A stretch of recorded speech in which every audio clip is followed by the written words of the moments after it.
क्या आपको वो चौंकाने वाला सच जानना है जिस वजह से आप सिंगल हैं? मेरे आसपास ऐसे बहुत सारे सिंगल और लोनली लोग हैं जिनकी काउंसलिंग मैं करती हूँ और मैं देखती हूँ वो एक ही तरीके की गलती बार बार लगातार कर रहे हैं।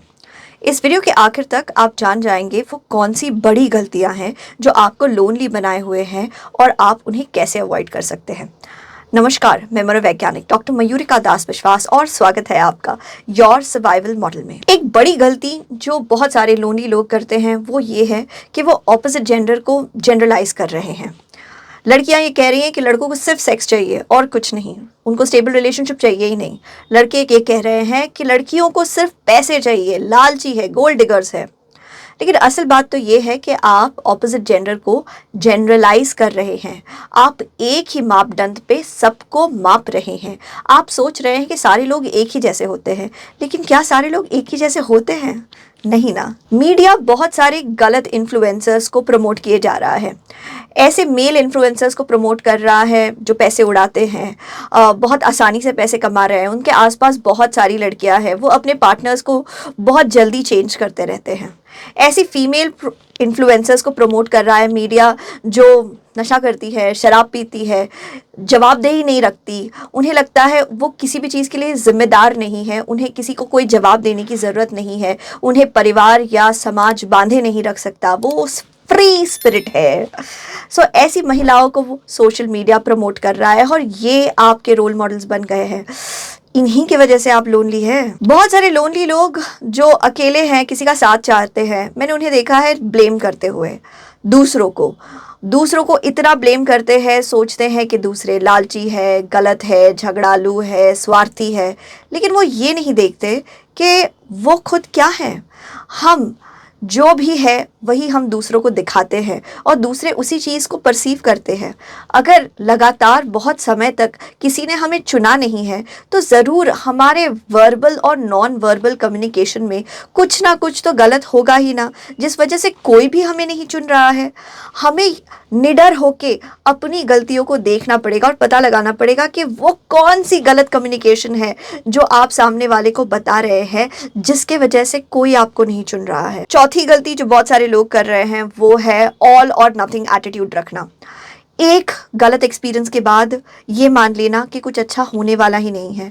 अगर कुछ अच्छा होगा तो वो परफेक्ट होगा, अगर कोई पार्टनर होगा तो वो परफेक्ट होगा, शादी परफेक्ट होगी, रिलेशनशिप परफेक्ट होगा और शादी से रिलेटेड जो वीडियोस बनने वाले हैं, जो प्रोफाइल बनने वाला है, वो सारा सब कुछ परफेक्ट होगा, एकदम फिल्मी सितारों जैसा सब कुछ दिखेगा। और अगर वैसा नहीं हो सकता तो कुछ भी नहीं होगा।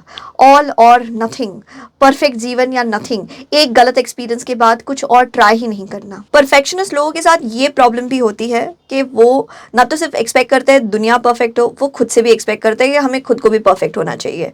तो जब तक कि मेरे पास परफेक्ट पैसे, परफेक्ट बॉडी, परफेक्ट गाड़ी नहीं आ जाए, परफेक्ट नौकरी नहीं आ जाए, परफेक्ट घर नहीं आ जाए, मैं किसी लड़की को अप्रोच ही नहीं करूंगा। मैं अपने रिलेशनशिप को डीले करता जाऊंगा तब तक जब तक कि मैं बहुत पावरफुल नहीं बन जाता। लड़कियां भी वही सोचती हैं कि जब तक मैं बहुत ज़्यादा हॉट, सुंदर, गोरी नहीं बन जाती, स्किन बहुत चमकदार नहीं हो जाती, मैं अपनी एजुकेशन कंप्लीट नहीं कर सकती, या फिर जब तक मैं अपने जीवन को अपने नियंत्रण में नहीं ले लेती, तब तक मैं रिलेशनशिप में आगे बढ़ने के बारे में सोच ही नहीं सकती। जब मैं परफेक्ट हो जाऊंगी, जब मेरी ज़िंदगी मेरे कंट्रोल में होगी, तभी मैं आगे बढ़ूंगी।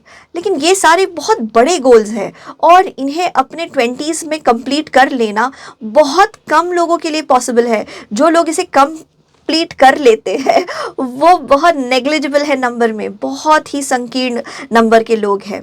ज़्यादातर लोग 20s में डिस्कवर करते हैं, कोशिश करते हैं, ट्राई करते हैं। अगर आप रोमांस में और पार्टनर ढूंढने की प्रक्रिया में सेम चीज़ साल दर साल दोहराए जा रहे हैं तो आपको सेम रिजल्ट्स ही मिलने वाले हैं। एक ही काम करोगे तो अलग अलग रिजल्ट्स कैसे मिलेंगे? तो अगर आपको एक ही तरीके के गलत लोग बार बार मिल रहे हैं तो ज़रूर आप एक ही तरीके की गलती बार बार दोहरा रहे हैं। अगर आपको बार बार रिजेक्ट किया जा रहा है तो ज़रूर आप बार बार कुछ गलत कम्युनिकेट कर रहे हैं अपनी वेशभूषा, नॉन वर्बल कम्युनिकेशन, भाषा, सब चीज़ों से। उसे आपको रेक्टिफाई करना है। पहले पहचानो फिर रेक्टिफाई करो। अच्छा, मुझे ये बताओ, सिंड्रेला की स्टोरी से सिंड्रेला में और ब्यूटी एंड द बीस्ट की स्टोरी से बीस्ट में कॉमन क्या है? आप कहेंगे ये दोनों ही परी कथा से हैं। अरे नहीं, इन दोनों को ही प्यार पाने के लिए ट्रांसफॉर्मेशन की ज़रूरत थी। तो अगर आप ट्रांसफॉर्मेशन के लिए तैयार है तो फिर आपको प्यार मिल सकता है। तो ट्रांसफॉर्मेशन कैसे करें? वो जो टीवी सीरियल्स में दिखाते हैं, फिल्मों में दिखाते हैं कि आप एक सैलून में जाएंगे, अपनी लुक को बदल देंगे, हेयर स्टाइल बदल देंगे, कपड़े बदल देंगे और फिर आप ट्रांसफॉर्म हो जाएंगे। इतना आसान है? अरे भाई, इतना ही आसान होता तो अब तक आपने नहीं कर लिया होता। तो अगर ट्रांसफॉर्मेशन के असली तरीके को जानना चाहते हैं तो आखिर तक सुनिए। पहला है, आपको ऑपोजिट जेंडर के बारे में सब कुछ अच्छे से पता होना ज़रूरी है।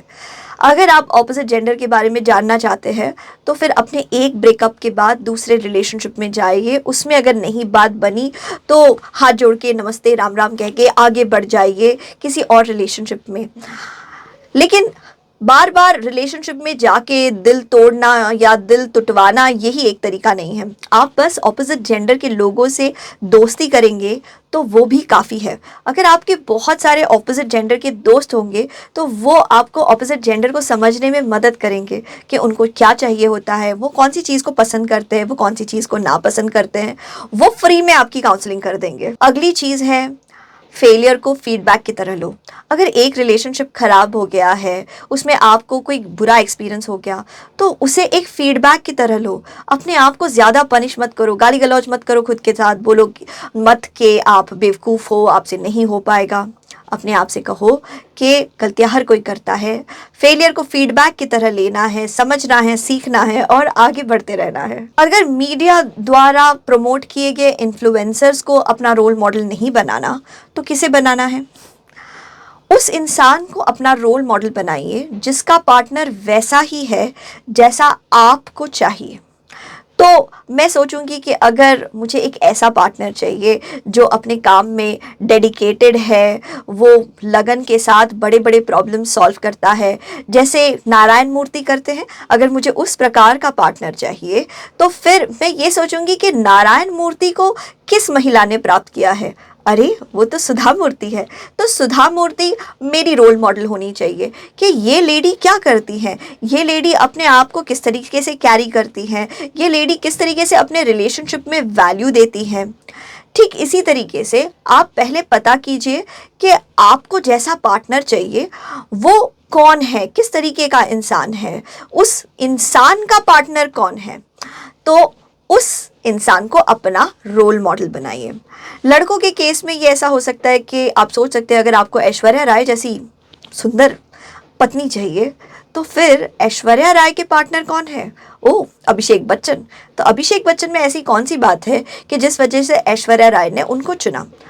ठीक इसी तरीके से आप क्लियर हो जाएंगे कि आपको असली में किस तरीके के रोल मॉडल की ज़रूरत है अपनी ज़िंदगी में ताकि आपको एक अच्छा पार्टनर मिले। ये बात मैंने पहले भी कही है और फिर से दोहरा रही हूँ। ऑपोजिट जेंडर से अगर नफरत करोगे तो लोनली ही रह जाओगे। ये समझने की कोशिश करो कि आप कौन सी चीज़ गलत कम्युनिकेट कर रहे हैं। अगर सब आपके साथ दूरी बना रहे हैं तो शायद आप कुछ गलत कम्युनिकेट कर रहे हैं।